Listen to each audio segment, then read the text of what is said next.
Hey everyone! Welcome to my channel, Nancy's Tales.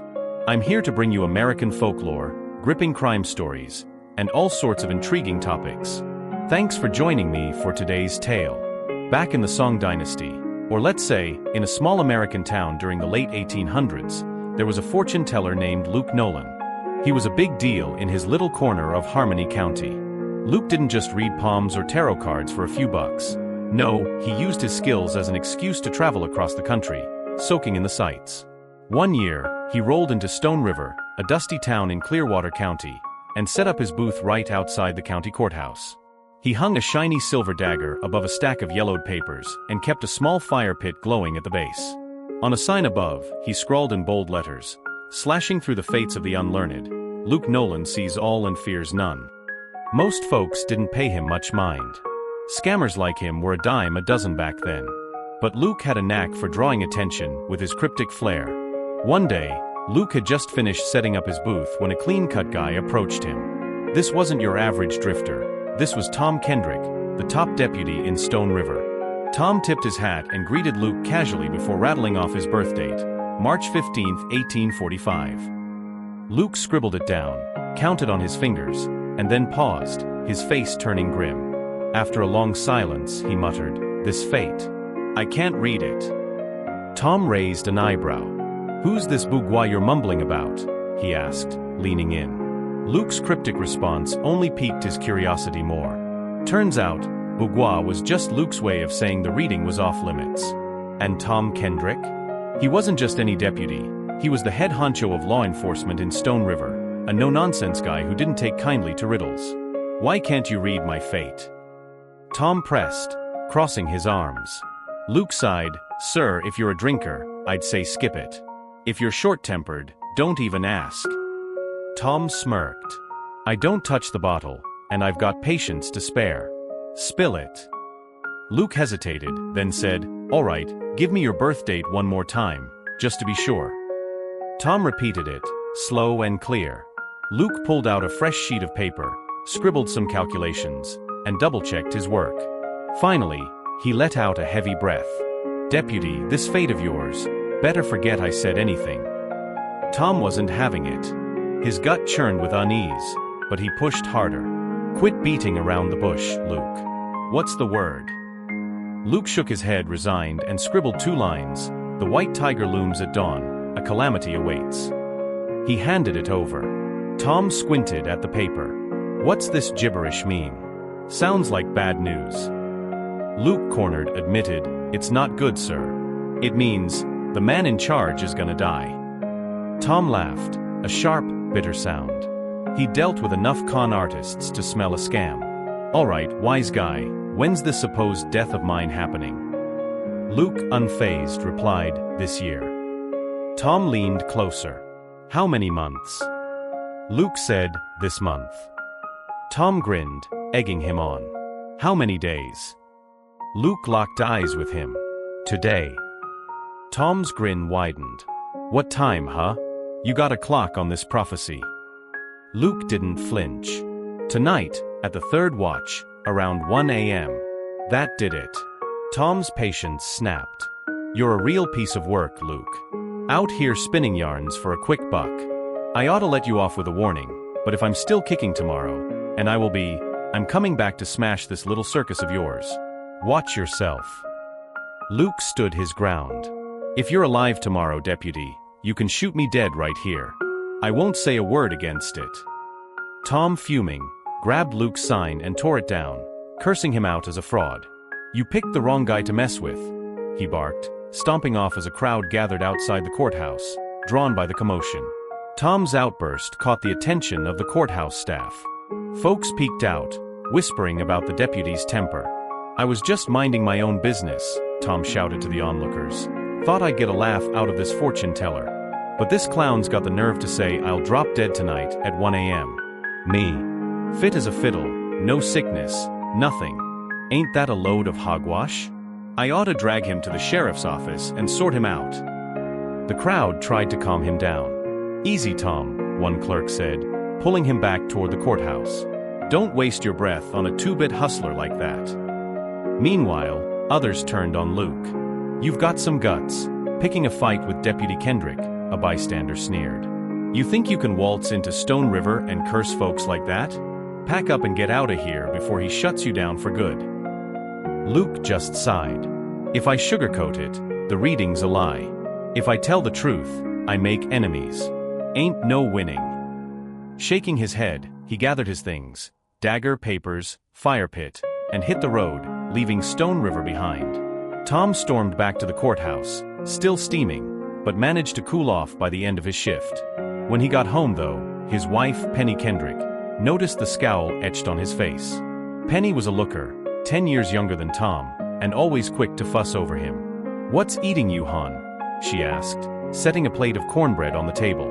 "Nothing," Tom grumbled. "Drop it." Penny wasn't one to let things slide. "You get chewed out at work or something?" "Nope." "Did you tangle with somebody?" Tom finally cracked. "All right, fine. I stopped by that fortune teller's booth today. Jerk said I'm gonna die tonight at 1 a.m. Can you believe that nonsense?" Penny's eyes flashed with anger. "Who does he think he is, cursing you like that? You didn't haul him in." "Tried to," Tom said, "but the boys talked me out of it. Said it wasn't worth the trouble." Penny huffed. "You stay put. I'm going to track that creep down and give him a piece of my mind. We ain't got no debts, no enemies. Why's he spreading lies about us?" Tom waved her off. "Don't bother, Penny. You're a lady, let me handle it. If I'm still breathing tomorrow, I'll settle the score myself. No rush." Penny backed off, seeing how riled up he was. Later, as dusk settled in, Tom said, "Run to the store and grab some leeks. I ain't sleeping tonight. Let's see who's got the last laugh." That night, Tom hit the whiskey hard, downing glass after glass to drown his frustration. Before long, he was slurring and slumped in his armchair, dead to the world. Penny Kendrick watched her husband, Tom, snoring in his armchair, whiskey bottle still dangling from his hand. "Tom, honey," she called, shaking her head. "You can't just pass out here like this." He didn't budge. With a sigh, she hollered for their housemaid, Sadie Bloom. "Sadie, come give me a hand getting him to bed." Sadie shuffled in, rubbing sleep from her eyes. She gave Tom a nudge, then another, but he was out cold. "Ma'am, he's drunk as a skunk," she muttered. Together, Penny and Sadie hauled Tom up, one under each arm, and dragged him to the bedroom. They dumped him on the bed, his boots still on, and he didn't so much as twitch. Penny turned to Sadie. "That fortune teller got him all riled up today. Said he'd die at 1 a.m. I ain't buying it, but it's stuck in his head." Sadie's eyes widened. "No way, ma'am. That's crazy talk." "Exactly," Penny said, crossing her arms. "Tell you what, neither of us is sleeping tonight. I'll grab some sewing, and you keep me company. We'll see if this fool's prediction holds water. If it don't, we're marching down to find him tomorrow and settle up." The two women settled in the parlor, Penny stitching a quilt while Sadie fought to keep her eyes open. By midnight, Sadie's head was bobbing. "Sadie Bloom." Penny snapped. "I told you to stay awake. Why re you dozing off?" Sadie jolted upright. "I ain't sleeping, Mom. I swear." But her words slurred, and she slumped back, half dreaming. Penny glanced at the clock. "What time is it, girl?" Sadie squinted at the mantel clock just as it chimed 3 times. 1 a.m. It's the third watch, ma'am," she mumbled, then nodded off again. Penny shook her, but Sadie was gone. Right then, a thud echoed from the bedroom. Penny's heart skipped. She heard the front door creak open, then slam shut. "Sadie, wake up," she hissed, grabbing a lantern. She rushed to the bedroom, empty. Tom was gone. With Sadie stumbling behind, Penny followed the sound to the front porch.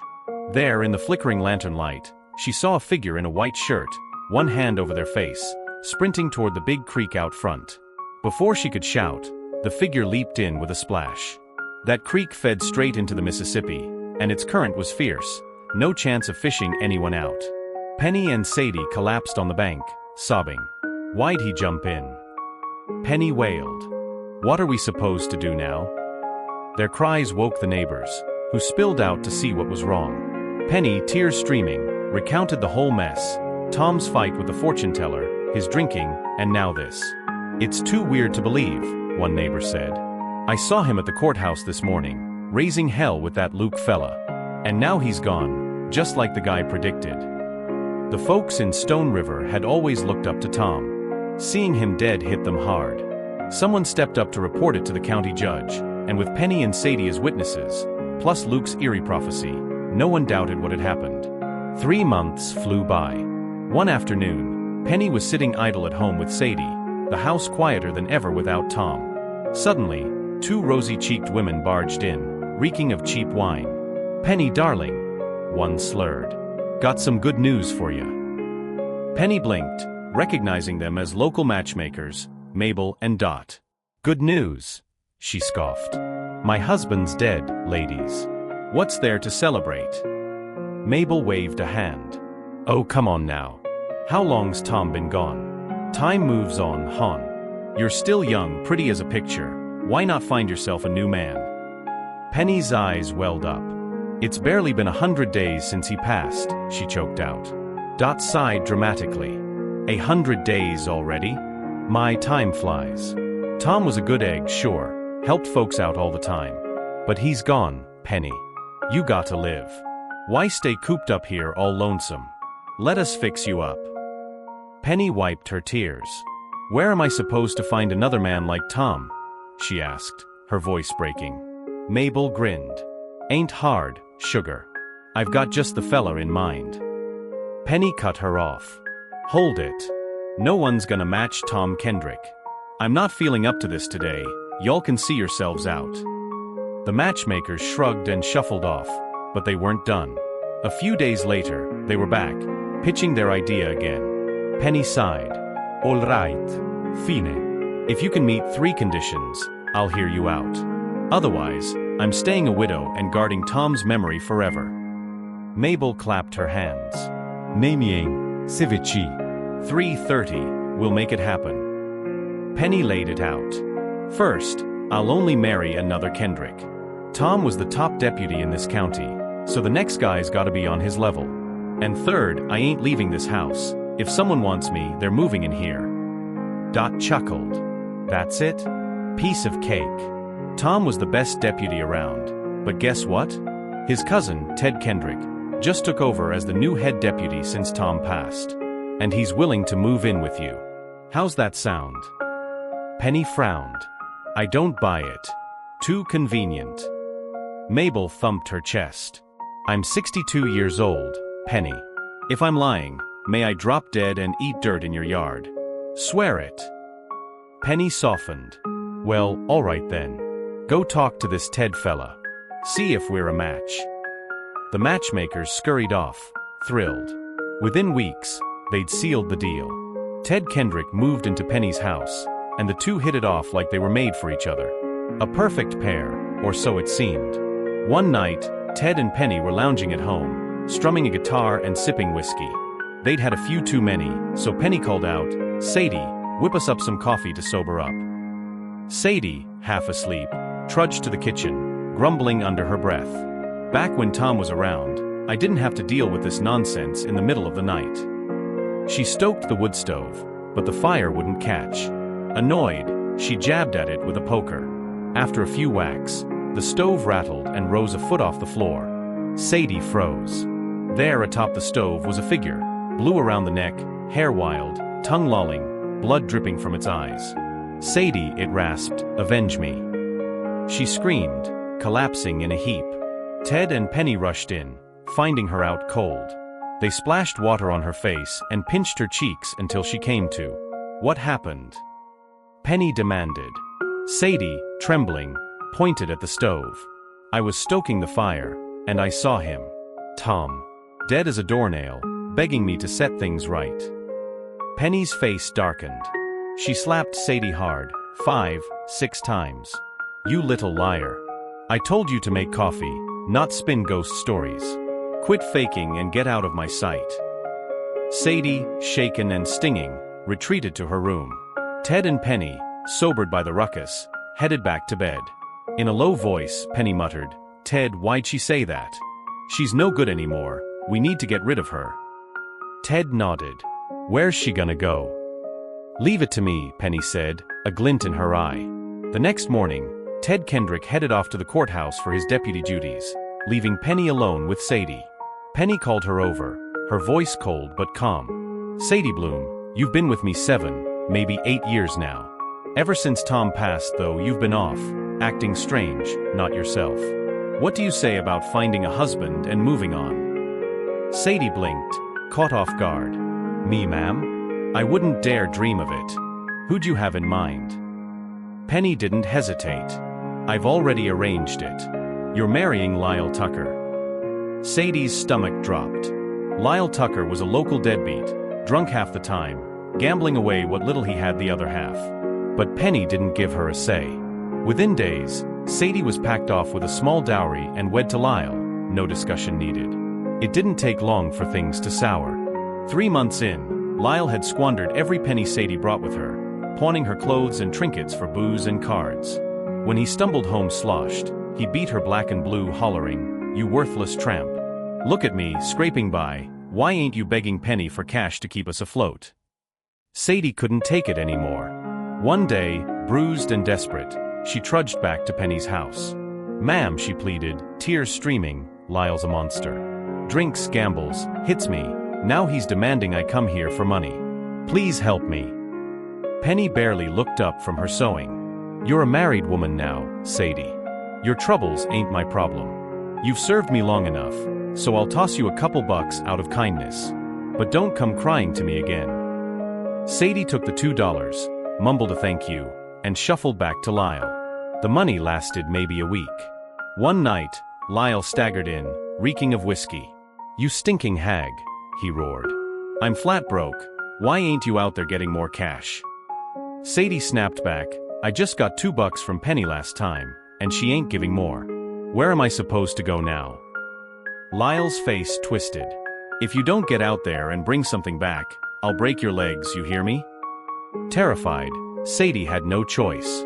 She slipped out into the night, heading for Penny's place again. But when she got there, the house was dark, the door bolted shut. She hovered by the porch, too scared to knock. Penny's patience was thin as it was. Defeated, she turned back toward home. Sadie trudged along the dirt road, passing 2 crossroads, when a figure stepped out of the shadows.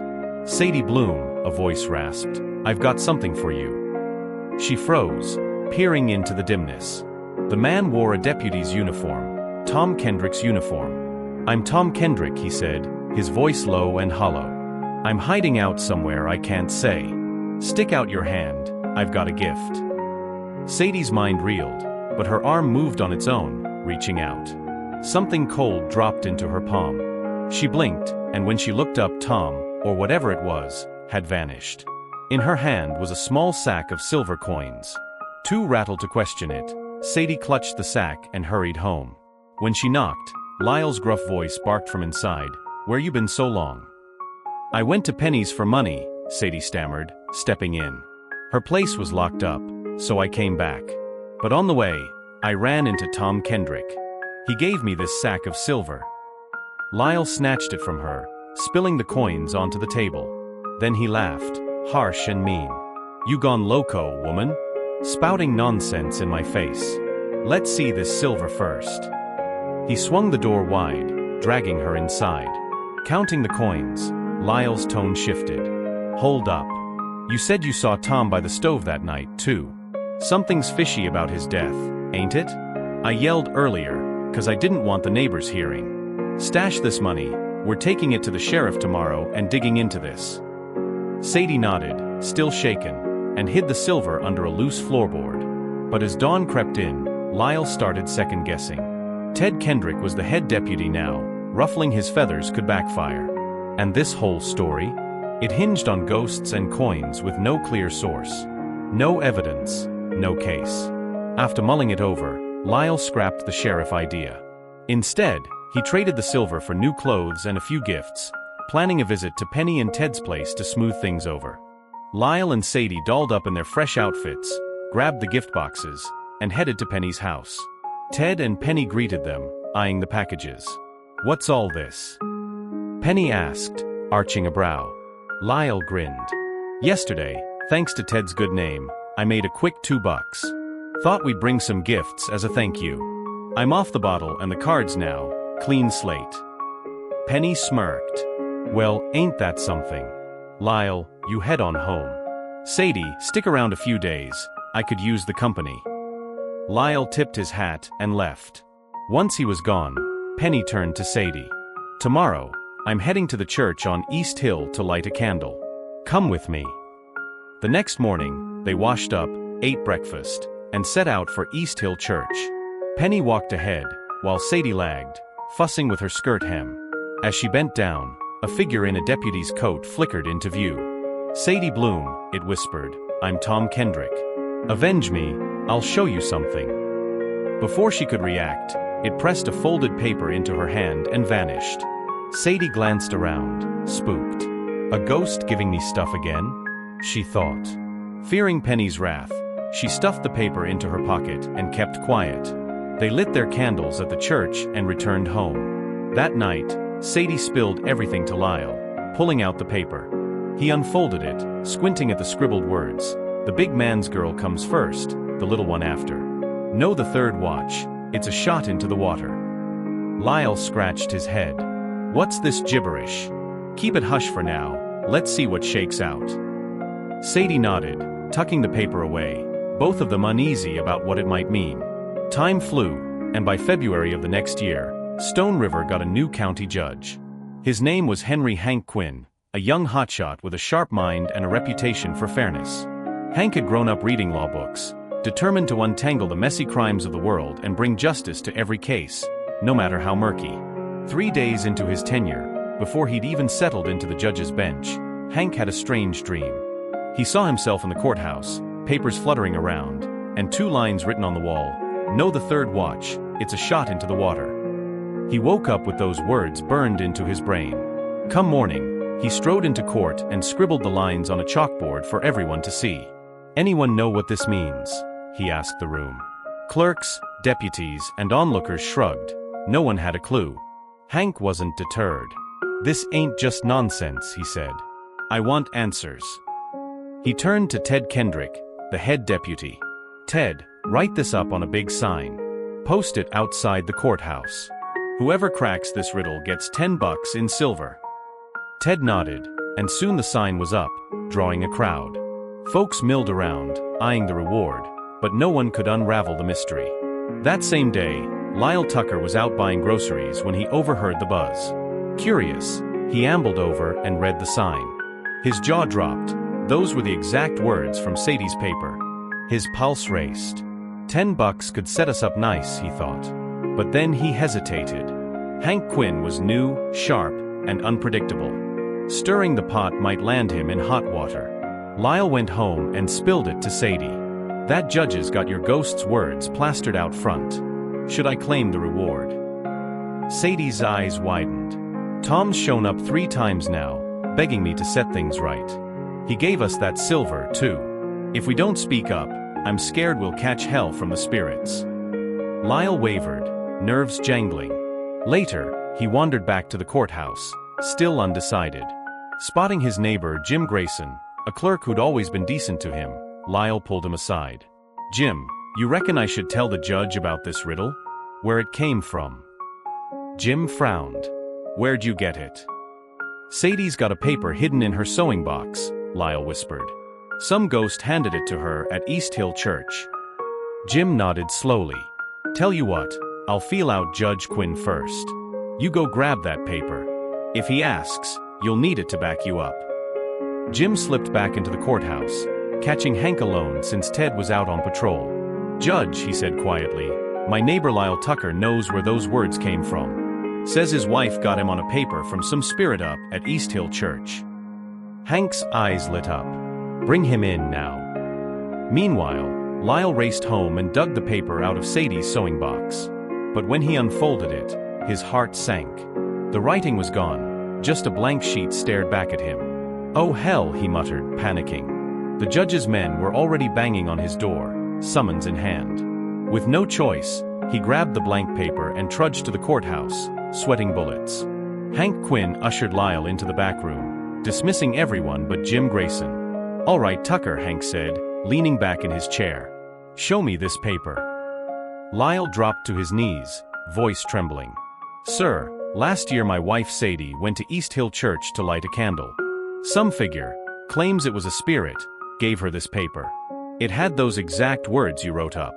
I stashed it in her sewing box, but when I checked just now, it's blank. Here's all I got." Jag är inte lying, I swear. Hank took the blank sheet, studying it calmly. "You remember what it said?" "Yes, sir," Lyle nodded, reciting, "The big man's girl comes first, the little one after. No, the third watch, it's a shot into the water." Hank motioned for Jim to write it down, then stared at the words. "This spirit, what did it tell Sadie?" "Just said she's gotta avenge him," Lyle replied. Hank's temper flared. "Avenge him? What kind of hogwash is that? If it's a spirit, what's it got to complain about? You expect me to believe a ghost's handing out revenge notes?" Lyle shrank back.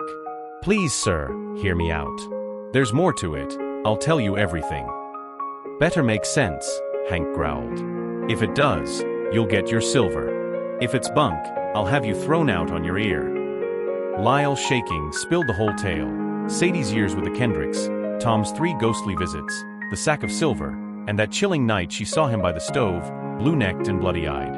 Hank listened, scribbling notes. When Lyle finished, Hank let out a booming laugh. "Well, I'll be damned," he said, then barked an order. "Fetch Ted, Kendrick, and Penny.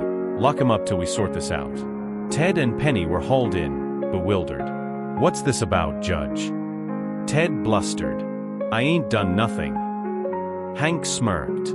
"Oh, you've done plenty. Let's break down that riddle. The big man's girl comes first, the little one after, that's Tom Kendrick, the old top deputy, and you, Ted, his cousin who took his spot. The little one after means Penny here, stepping into his life. No, the third watch, it's a shot into the water. Tom died at 1 a.m., staged to look like he jumped in the creek. But Sadie saw him by the stove, strangled, blue-necked, blood in his eyes. That's a murder, not a drowning. And here's the kicker, a stove sits over a well in old houses like yours. Bet Tom's body's down there." He turned to his men. "Take Lyle and drag these 2 back to their place. Tear that stove apart.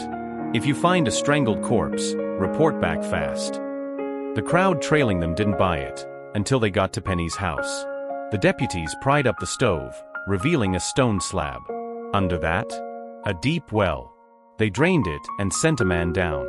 Sure enough, up came a body. Tom Kendrick, face unchanged, neck bruised purple from a noose. Ted and Penny crumpled, speechless, as the townsfolk gasped in horror. Under Hank's grilling, the truth unraveled. Ted Kendrick had been a down-on-his-luck drifter years back, caught stealing in a snowstorm. Tom found him, took pity, and brought him home to recover. Seeing potential, Tom trained Ted as a deputy, filling a vacancy at the courthouse. But Ted, close in age to Penny, sparked an affair with her. They'd sneak around whenever Tom was out. That fateful night, Ted overheard Tom ranting about Luke's prediction. Seizing the chance, he and Penny got Tom drunk, strangled him, and dumped his body down the kitchen well. Ted then staged the creek jump, covering his face, running out, and tossing a rock into the water to fool Sadie. Later, he moved the stove over the well to hide the crime, and Penny played the grieving widow, roping in matchmakers to legitimize Ted moving in. They'd planned to pocket Tom's estate for good. With the scheme exposed, Ted and Penny couldn't weasel out. Hank sentenced them to hang for murder, avenging Tom at last. True to his word, he handed Lyle $40 in silver, 10 for the riddle, 30 for the tip. Lyle gave Jim Grayson $2 as a thank you, then used the rest to start fresh with Sadie. They swore off trouble, Lyle ditching the bottle and cards for good, and raised a family with lessons hard learned.